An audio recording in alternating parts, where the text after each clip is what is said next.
The first time you ever use this drug, you can die. You can get probably 3 to 4 times as much money selling heroin or fentanyl here as you could make, selling it on the street in Chicago. It's huge. It's absolutely huge. In a popular tourist area known for its picturesque views of Lake Superior, we are getting an up-close look at a problem plaguing Minnesota's 4th largest city. He said, "Mom, I'm sick because I'm addicted to heroin." And I had no idea. One the pandemic only made worse. It gets you right around the throat and it holds you hostage. We've just got a very large population of addicted people. As a member of the Lake Superior Drug and Violent Crime Task Force, we were asked to keep this officer's identity confidential. Normally when the guys we're arresting see us is when we're arresting them and not before that.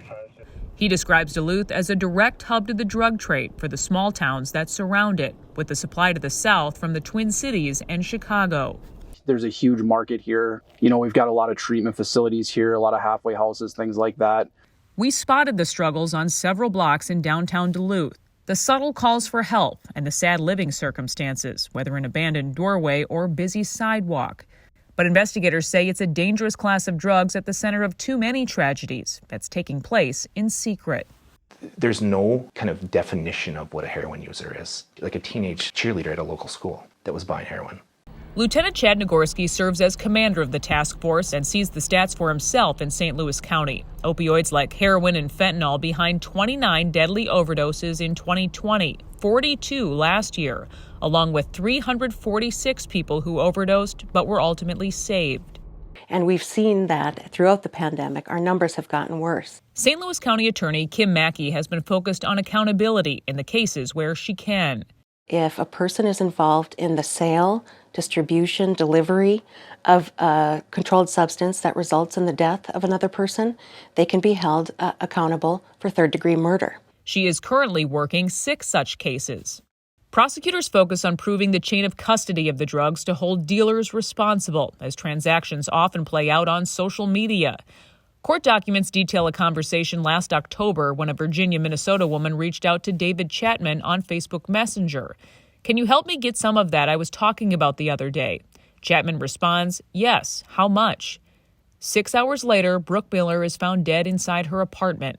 The investigation revealed the heroin she thought she bought contained fentanyl. In another case last year, a Babbitt police officer found 19-year-old Devin Erickson slumped over in the driver's seat of his truck. A Snapchat message led them to 22-year-old Bryce Duncan and a buy of oxycodone pills, again laced with fentanyl. As long as we determine that there's a reasonable likelihood of conviction, we will bring those cases.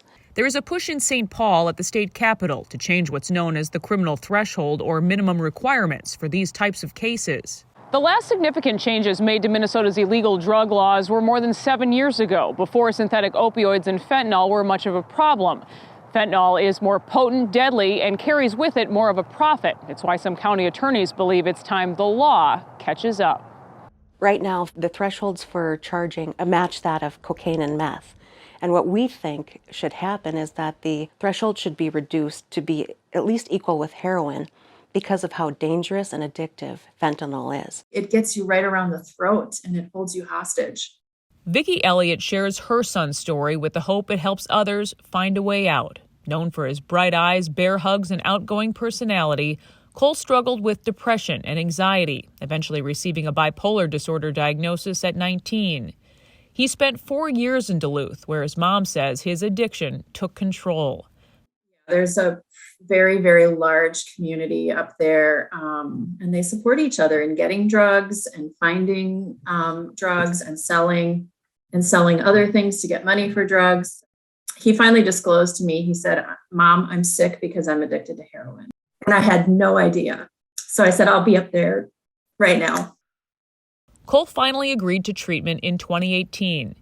2 weeks later, he died at St. Mary's Hospital from a blood infection at the age of 24. Things were put in my path that directed me to this position and the work that I'm doing. And yes, there are so many people out there struggling. Vicki now serves as executive director of Mental Health Connect, a nonprofit in the Twin Cities offering insight on resources and services while working to reduce the stigma of an often secretive lifestyle.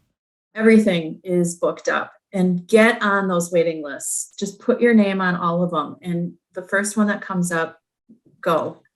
Just go.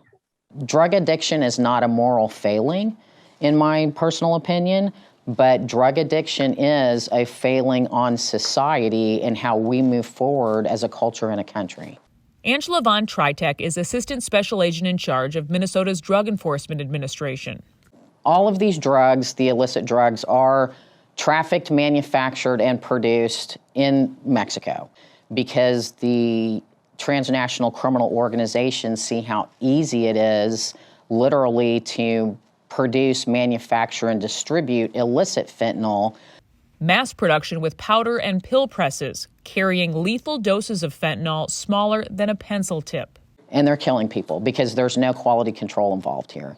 Von Tritek values a pill coming across the border at $5 to $8, selling for more than 10 times that, $80 to $100 on some of Minnesota's reservations, where opioid overdose rates are highest. In recent cases, Duluth police seized these counterfeit oxycodone pills known as M30s or Mexican Blues, selling for $20 a pill, $2,000 a bag. And this, $18,000 worth of a heroin fentanyl mix. The reason why we have to work up the food chain, so to speak, on the illicit side of the house is because you really want to get to the major players that are really making the money and really trafficking in that level of narcotics. It's why when arrests do happen, the task force tries to take out as much of the supply as they can. So you need to get as many people as possible in as short amount of time as possible. Correct. Just like they did in January, when 21 members of a Chicago-based drug trafficking organization were charged. Investigators say local dealers would then distribute their drugs throughout northern Minnesota. Over the course of 7 months, police tracked $725,000 worth of their heroin and fentanyl, or about 18,000 doses. When you're able to arrest, an entire organization with, stemming into other states and then all the way back to Chicago, I think it sends a message to the dealers that this is not a good place to sell drugs. Lieutenant Nagorski believes a strong rehabilitation process is the only way this problem turns around, along with a commitment to putting the kingpins, like Nicholas Calloway in this case, in prison for as long as possible. You lock people up that you're scared of. You don't lock people up that you're mad at. We don't benefit as a society from putting someone that's a drug user in jail. We do benefit as a society from putting people who prey on these people in jail for merely just wanting to make money.